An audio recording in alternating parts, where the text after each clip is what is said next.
Imagine, if you will, the control room of this massive, globally connected server farm. You know, the kind that runs the entire financial sector, the power grids, the communication networks. Oh, yeah, it's like the absolute backbone of modern society. Exactly. It's humming along, the ambient temperature is perfectly regulated, and the technicians are just drinking their coffee, feeling entirely, well, invincible. Right, totally secure. Yeah. And then a single red light blinks. Then another. And within maybe 3 seconds, every single screen in the room just freezes. Oof. That is not a good feeling. No, it's not. And it's not a temporary glitch either. It's a total, irreversible core meltdown. The technicians just stand there, right, staring at the frozen screens, unable to blink, unable to even look away. It's completely paralyzed. Because they realize in this single heart-stopping second that the foundational code they thought was indestructible has completely fundamentally crashed. And there is no backup server, there's no reboot sequence. That sudden, that paralyzing realization of absolute finality. It's the exact moment the illusion of invulnerability just completely shatters. Today, we are taking that exact feeling, that moment of a catastrophic, unrecoverable system crash, and we're applying it to the collapse of human societies. Which is a huge topic, yeah. It is. We are opening up a masterclass for you today, diving into ancient texts and modern systemic frameworks. We're looking specifically at the final climactic verses of Surah Ibrahim, which are verses 14.38 to 52. Right, a really profound section of the text. And the overarching theme we are pulling from our sources today is this concept of the finality of social law. We're going to extract the psychological, the social, and the deeply structural insights embedded right there in the words. And, the primary source material driving this deep dive is a highly detailed, very extensive lecture and commentary by the scholar Ghulam Ahmad Parwez. Yes, it's a fascinating source. It really is. But before we unpack the mechanics of his framework, I do need to establish the parameters of our discussion for you, the listener.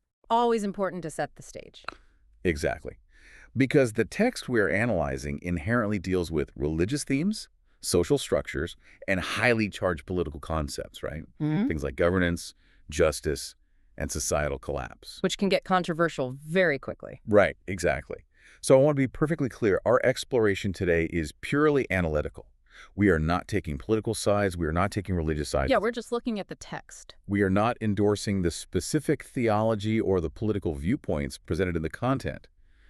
Our objective here is strictly to impartially and faithfully dissect the incredibly complex ideas, the linguistic nuances, and the systemic models that this source material presents. Which is exactly how we approach any complex text on this show. We are looking at the architecture of the ideas. Exactly. And the journey mapped out in these final verses, it moves from the sheer psychological terror of a collapsing regime to a concept we can call social thermodynamics, and finally to what the text frames as a great reset of the human operating system. It's quite a trajectory. It really is. So let's go back to that opening image, that frozen screen, that system crash. The source text spends a massive amount of time focusing on exactly that moment, drawing from verses 42 and 43. Right, the psychological state of the collapse. Yeah. And it tackles a question that I think bothers, well, almost everyone who looks at history, Why do unjust systems or oppressive leaders seem to operate with absolute impunity for decades or sometimes centuries? It's a great question. And if you look closely at how these regimes operate, there is a fascinating psychological blind spot at play here. Oh, interesting. What kind of blind spot? Well, verse 42 captures this perfectly by introducing the concept of the delay. The verse basically states that one should not think the universal law is unaware of what the unjust are doing. It is only delaying them for a specific day. Okay, so it's not ignoring them, it's just hitting pause. Exactly. Yeah. Parwez's commentary emphasizes that this delay is structurally necessary. It's a respite. But unjust leaders invariably misinterpret the mechanics of this delay. How so? Like, they think they got away with it. Pretty much. Because the physical consequence of their oppression is not instantaneous, they mistake the pause for divine ignorance. Or, even more commonly, they mistake it for the inherent, indestructible stability of their own corrupt system. Oh, I see. They assume a lack of immediate punishment means their methodology is completely flawless. Right. I did a bad thing, nothing happened to me, therefore my system works. Which totally reminds me of the analogy Parwez uses in the lecture, where he compares this sociological phenomenon to the biological reality of smoking. Yes, the smoking analogy is brilliant. It really is. Like, if you smoke one cigarette, You don't instantly drop to the floor with a catastrophic illness, right? The physical consequence is delayed. Yeah, your body doesn't just instantly shut down. Exactly. The smoker feels fine, their lungs still process oxygen, so they assume their biological system is robust enough to handle the habit. But the reality is that the poison is accumulating. Very slowly over time. Well, every single day, entirely invisible to the naked eye, the toxic effects are compounding at a cellular level. So the delay isn't an exemption from biological law, it's just the required incubation time for the law to fully manifest. And that mechanism translates perfectly to social injustice in this framework. Right. Every act of systemic inequality, every suppression of speech, every exploitation of labor that's a puff of that societal cigarette. Oh, wow. That's a dark way to look at it, but it makes so much sense. It does. The toxic effects are accumulating in the unseen architecture of the society. The system is rotting from the inside out, even if the outward facade still looks strong. You mean like the military parades, the GDP numbers, all that grand architecture they build? Exactly. It looks shiny, but the foundation is rotting. And because the collapse isn't immediate, it allows the architects of that system to cultivate a profound arrogance. They become completely complacent in their own invincibility. Until the day the doctor shows them the X-ray, to keep the medical analogy going. Right, exactly. Or, to return to the text, the day the system finally, undeniably crashes. And the imagery the source highlights for this specific psychological breaking point found in verse 43 is haunting. It's very intense. It describes the oppressors staring in horror, a frozen gaze. They are running blindly forward, their heads thrust up, unable to blink or even look back at themselves. The visual is so stark because it represents total, unadulterated cognitive dissonance. It is the physical manifestation of a psychological shattering. Wow.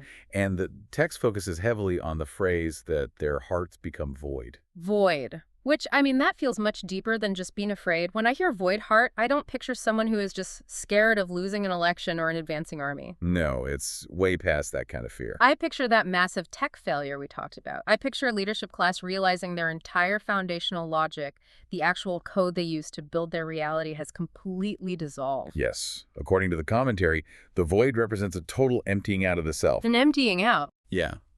Their hearts are void of alternative plans, void of fallback strategies, and completely void of that arrogant confidence that sustained their identity for decades. Because the code they relied on doesn't exist anymore. Exactly. When you build your entire worldview, your entire sense of self-worth and power, on a corrupt premise, and then the universe abruptly presents empirical proof that your premise is catastrophically false, your internal reality just collapses. It creates a vacuum. Exactly. The realization that their power was an illusion entirely empties them. So they spent all their time, energy, and capital building this beautiful, imposing front-end interface, and they never bothered to build a failsafe or understand the back-end physics. That's a perfect way to phrase it. And to make this psychological state incredibly concrete, the source actually brings up the historical example of the Pharaoh of Egypt. Oh, right. Specifically at the moment of the parting of the Red Sea. Man, that is the ultimate archetype of the arrogant system architect. He really is. We are talking about a ruler who, according to the text and historical context, didn't just rule an empire. He declared himself a literal god.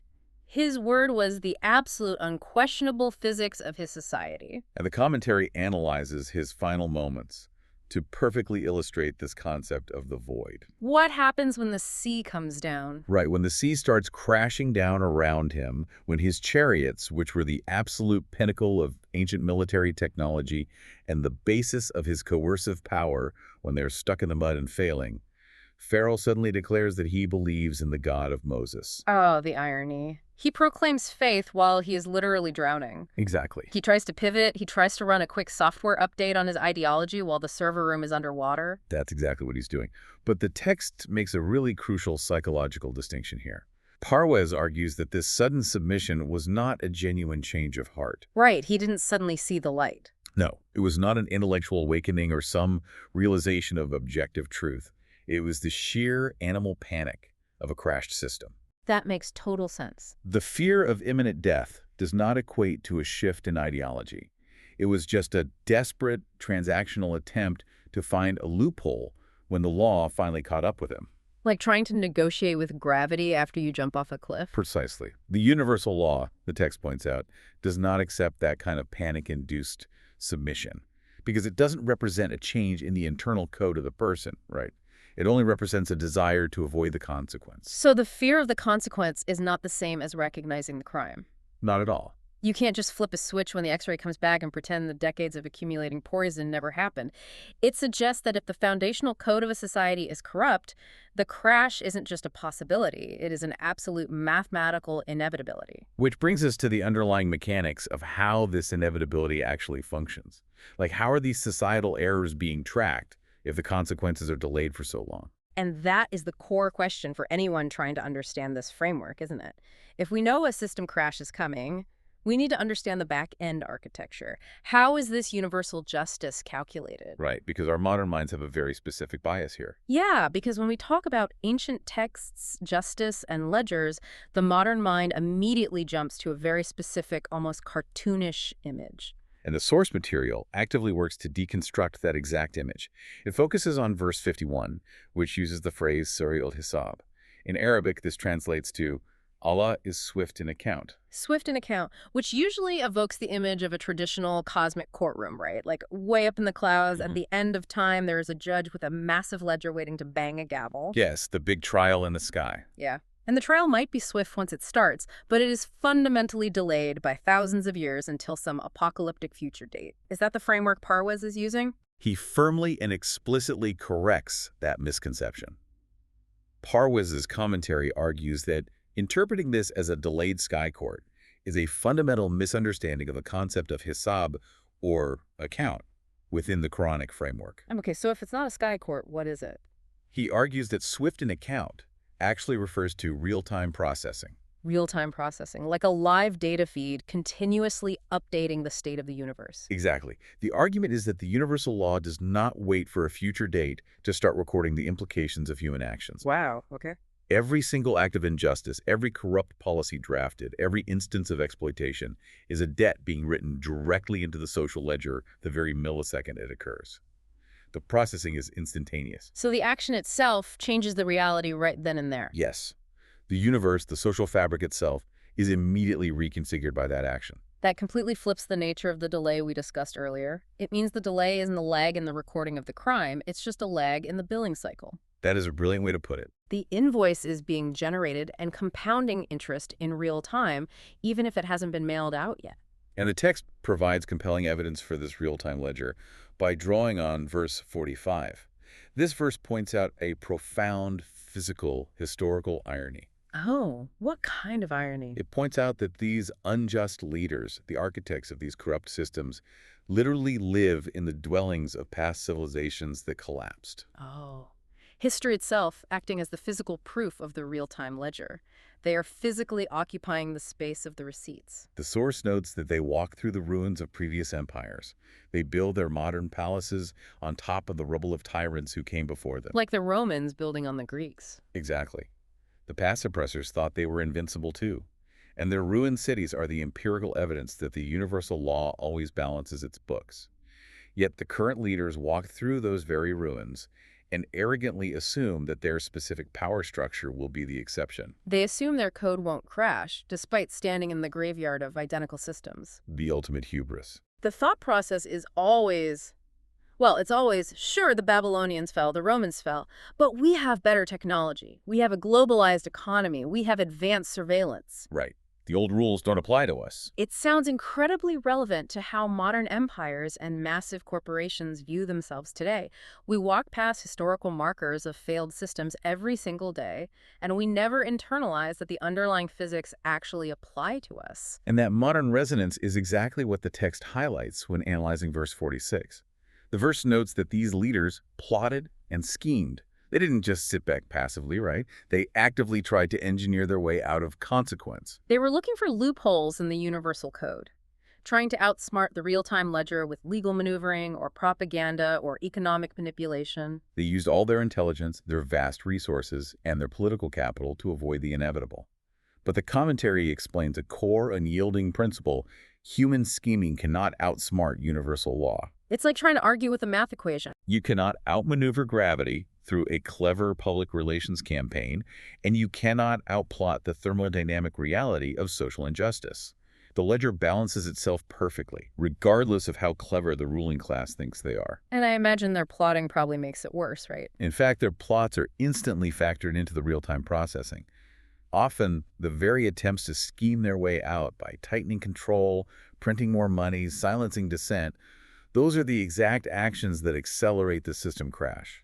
So if the ledger is processing all of this in real time, and the debt is compounding, and human scheming only accelerates the inevitable crash, what happens to the architects of the old system when the bill finally comes due? What does it look like? Yeah, what does the actual manifestation of this punishment look like in this sociological framework? To answer that, the source takes us into a deeply vivid, almost terrifying linguistic analysis, focusing on verses 49 and 50. The imagery here is intense. I remember reading this section of the notes and thinking it sounded like something out of a horror film. It really does. The text paints a scene of the criminals bound together in chains. It describes them wearing garments of liquid pitch. Kitsch, like tar. Exactly. The Arabic word used is qadran, which translates to a melted, boiling tar, and it says their faces are covered in fire. Okay, let me stop you right there because I know exactly where the listener's mind is going with this. Garments of pitch and faces of fire. This sounds identical to medieval torture imagery. It evokes Dante's Inferno, yeah. Right, a literal, physical dungeon of eternal torment. But based on everything we've discussed so far about real-time ledgers, compounding social debts, and systemic crashes, reading this as a literal description of a spooky dungeon feels incredibly reductive. It misses the point entirely. How does Parwez translate tar and fire into modern systemic terms? That is the crucial pivot the commentary makes. Parwez argues that we must look at the physics of the metaphor. He introduces a framework that we can call social thermodynamics. Ooh, I want to dig into that. When I hear thermodynamics applied to society, I immediately think of a pressure cooker. That's a great visual. Like, if you clamp down the lid on a society with oppressive laws, the internal energy doesn't just vanish, it agitates the molecules inside until the metal warps. Is that the kind of physics Parwez is implying? That is an excellent way to conceptualize it. Think about the basic laws of physics within a closed system. When parts of the machine are not aligned properly, when there's resistance and a lack of lubrication, it generates friction. And friction inevitably generates heat. Exactly. Now apply that exact principle to human society. An unjust society, one built on systemic exploitation, vast economic inequality, and the suppression of fundamental human rights, that generates immense internal friction. Right, because people are being suppressed. You have distinct social classes grinding against each other. You have the unmet needs of the population creating severe psychological tension. You have public anger acting as resistance against the natural flow of human potential. All of that friction generates social heat. Which manifests as what? Rising crime rates? Civil unrest? Mass protests, deep societal resentment, economic instability, all of that is measurable social heat. And over time, as the oppressive policies continue and the scheming attempts to clamp the lid down even tighter, that heat builds up to a flashpoint. The social engine eventually overheats and boosts into flames. It burns from the inside out. Now, let's look closely at the metaphor of the tar, the qadran. The boiling pitch. Right. Molten tar has very specific, undeniable physical properties. It is incredibly viscous and sticky, it is suffocating to anything covered in it, and it is highly flammable. Okay, so the garments of pitch aren't literal uniforms handed out by a cosmic judge in an afterlife dungeon. No, not at all. Yeah. The commentary elaborates that the tar represents the very policies, the legislation, and the toxic environment these leaders created during their time in power. Oh, wow. When you engineer a corrupt, exploitative system, you eventually have to inhabit it. The tar represents how leaders become inextricably trapped by the consequences of their own toxic decisions. Because it sticks to them. It ruins their reputation, it dictates their paranoid security measures, and it suffocates their ability to maneuver socially or politically. And crucially, because tar is highly flammable, when the social friction finally sparks into a revolution or a systemic collapse, the architects of the system are the ones covered in the accelerant. Yes. The environment they engineered to control others becomes the very fuel that consumes them. That is profound. So the punishment isn't external, it's strictly internal to the system they designed. It's self-generated. By weaving that toxic environment to control the population, they've accidentally built the very trap they are now suffocating inside. That completely reframes how we view systemic consequence. It's not cosmic retribution, it's just the physics of cause and effect. Just natural law playing out. And what about the detail of them being bound together in chains? How does that fit in? The text highlights that detail to demonstrate the unbreakable nature of complicity within corrupt systems. Oppressive power structures do not operate through a single dictator in a vacuum. They need help. They rely on vast, deeply interconnected networks of enablers, financiers, military enforcers, corporate monopolists, and propagandists. It's an entire supply chain of corruption. A single corrupt politician needs a corrupt donor, who needs a corrupt regulatory agency, who needs a compliant media apparatus. And they're all chained together by mutual self-interest, shared guilt, and financial interdependence.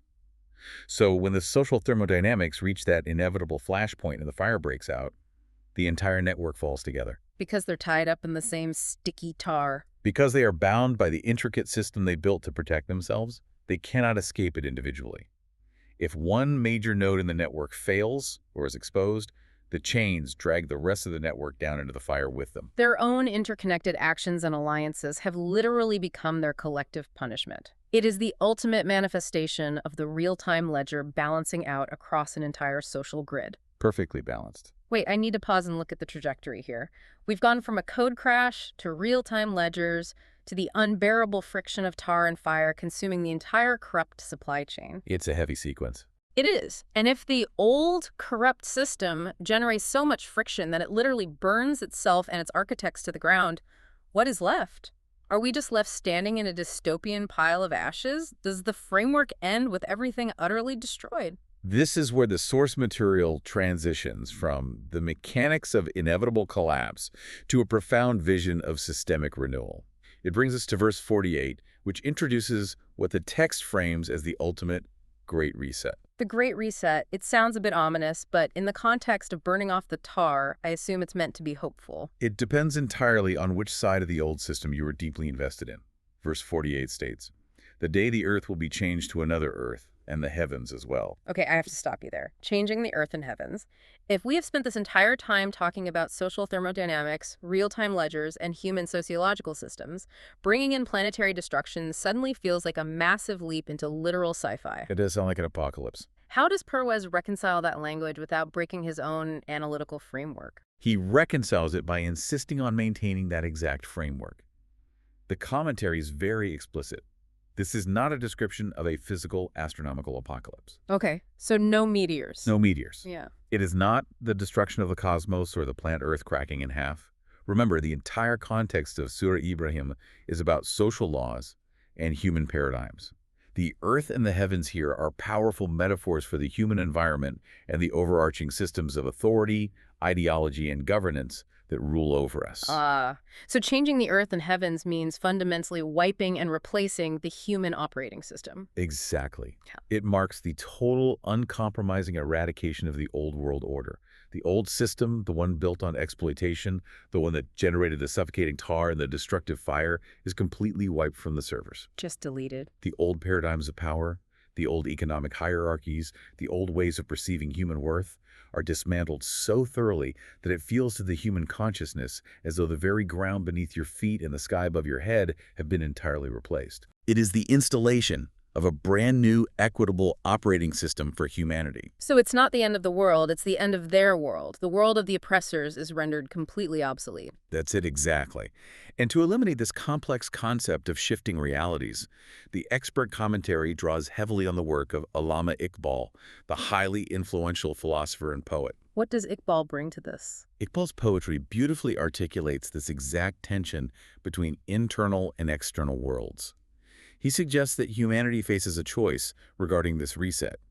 You either wait for the physical destruction of the old heavens and earth through catastrophic societal collapse. The fire and tar. Right. Or you experience a profound internal ideological revolution.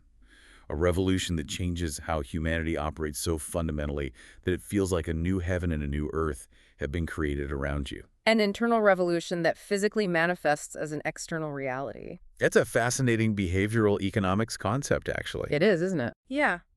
If a critical mass of people suddenly adopted a new, equitable internal code, if they stopped valuing endless accumulation, stopped respecting exploitative hierarchies, the physical structures of the world, our institutions, our cities would look and function entirely differently within a generation. Even if the literal rocks and trees stayed exactly the same. Exactly. And to ground this very high-level, almost abstract concept of a new operating system, the source text points all the way back to the beginning of Surah Ibrahim, detailing the original foundational vision of the Prophet Ibrahim himself. Right. The text discusses the establishment of the Kaaba in Mecca as the ultimate prototype. The Kaaba, the cubic structure that millions of Muslims circumambulate during the Hajj pilgrimage. How does an ancient stone structure connect to the concept of a global Great Reset and social thermodynamics? The commentary argues that Ibrahim's original vision for the Kaaba was not merely to build a physical shrine for ritualistic worship. It was designed, conceptually and structurally, to be a central, unifying hub for a deeply fractured tribal humanity. Fractured by the very things the old operating system uses to maintain control. Precisely. The old systems maintain power by enforcing artificial boundaries: race, color, nationality, bloodlines, linguistic differences, and socioeconomic class. Right, dividing people up. The old operating system divides people into smaller, easily controllable factions, setting them against one another to generate that friction we talked about. Ibrahim's vision was to create a focal point that systematically stripped all of that away. Which is why, during the pilgrimage, everyone wears the ihram, those simple, unstitched white garments. Yes. The physical act of wearing those garments is a neurological and sociological reset. When people gather there, they are required to leave their societal status, their wealth, their designer clothes, their military ranks, and their ethnic pride completely at the door. You cannot tell a billionaire from a laborer. They are meant to realize their fundamental, biological, and spiritual equality under one universal law. So the Kaaba was intended as a working prototype for the new operating system, a physical, localized manifestation of what the entire new Earth is supposed to look like. By removing the markers of class and wealth, you are quite literally preventing the accumulation of the poison that crashes societies. The Great Reset, described in verse 48, is the global, systemic realization of this universal, equitable social law. It is the moment when the fractured, oppressive regimes are irrevocably replaced by a system that recognizes the inherent dignity and equality of all humanity. Mirroring the original intention of that central hub. Exactly. The old earth of violent division is replaced by the new earth of unified purpose. That is an incredibly grand, sweeping vision of human history. We've gone from a sudden code crash in a control room to the relentless tracking of a real-time ledger, to the unavoidable friction of tar and fire, and finally to a complete reboot of the human environment. It covers a lot of ground. It really does. But as we look at this massive, updated operating system, we have to bring it down to the micro level. What is the final takeaway for the individual listener? For you and me, navigating a modern world that still feels very much entrenched in the old system of friction and tar. What is our role in all this? Yeah. What is our specific role in all of this? That brings us to the perfect concluding point, and it is exactly where the source material finishes its analysis. It focuses on the very last verse of Surah Ibrahim, verse 52. Final verse. The text defines this final verse as a message for humanity, or in the original Arabic phrase, balahun lenas. A message for humanity. It sounds grand, almost like a megaphone announcement echoing from the sky. Yet the linguistic roots suggest something much more intimate, desperate, and penetrating than a megaphone. The commentary dives into a fascinating piece of linguistic history regarding the root of the word bala. Oh, this was easily one of my favorite parts in the research notes. Let me try to set the scene for this because it's such a brilliant, tactile visual. The root of the word bala was historically used by desert-dwelling Arabs in a very specific life or death context. Imagine you are traveling through an arid desert on the brink of severe dehydration. You finally find a well, but it's incredibly deep. Right, the water is way down there. The water is way down at the bottom, barely visible. You have a rope and a bucket, but as you lower it down, you realize your rope is just a little bit too short. It hovers inches above the water. You are dying of thirst. The water is right there, but you can't reach it. A literal nightmare scenario. The word bala was historically used to describe the crucial act of tying an extra piece of rope to your bucket, extending its reach just enough so that it could successfully plunge into the water at the bottom of that deep well. It's a stunning metaphor for communication and survival. And the source applies this physical analogy directly to the nature of this final verse. The message is the extra rope. Yes, this message, this bala, is that extra length of rope. It is meant to reach past the superficial layers of our daily lives, past the relentless propaganda of the old system, past our cognitive biases, and penetrate into the very deepest, most hard-to-reach parts of human consciousness. It's designed to reach the water, to quench a very specific kind of thirst. To quench the deep, intrinsic human thirst for justice, meaning, and objective truth in a society that often starves us of all three. And the ultimate purpose of this deep-reaching message, according to the text, is to grant the individual something profoundly necessary. And what is that? Intellectual autonomy. Intellectual autonomy, which is the exact opposite, the absolute antithesis of the frozen gaze we started this discussion with. The frozen gaze was the panic of people who outsourced their thinking to a corrupt system and had nothing left when it crashed.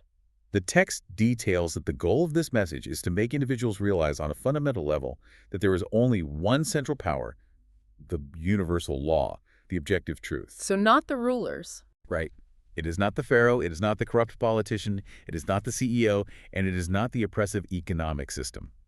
By internalizing this reality, the individual is freed from the psychological dominance and the manufactured fear of those false powers. It's an inherently anti-authoritarian call to action. It strips the mystique away from tyrants. Completely. The verse specifically calls upon a group it terms the ulul albab. This translates to the people of understanding or the people of intellect. People who use their minds. The source emphasizes that the message is explicitly asking people to use their reason.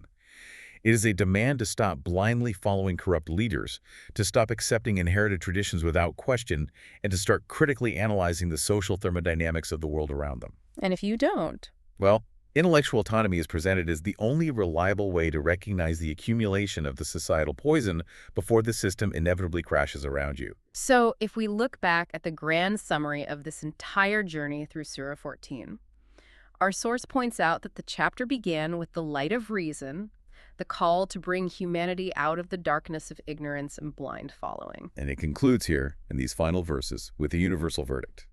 It cements the absolute, inescapable finality of social law. It really brings it all together. The entire analytical journey proves that history has a defined trajectory, that human actions have unavoidable systemic consequences that are processed and recorded in real time. The real-time ledger. Exactly. Oh. And that the ultimate, most vital tool for navigating, surviving, and eventually rebuilding this reality is our own cultivated intellect, our ulul albab.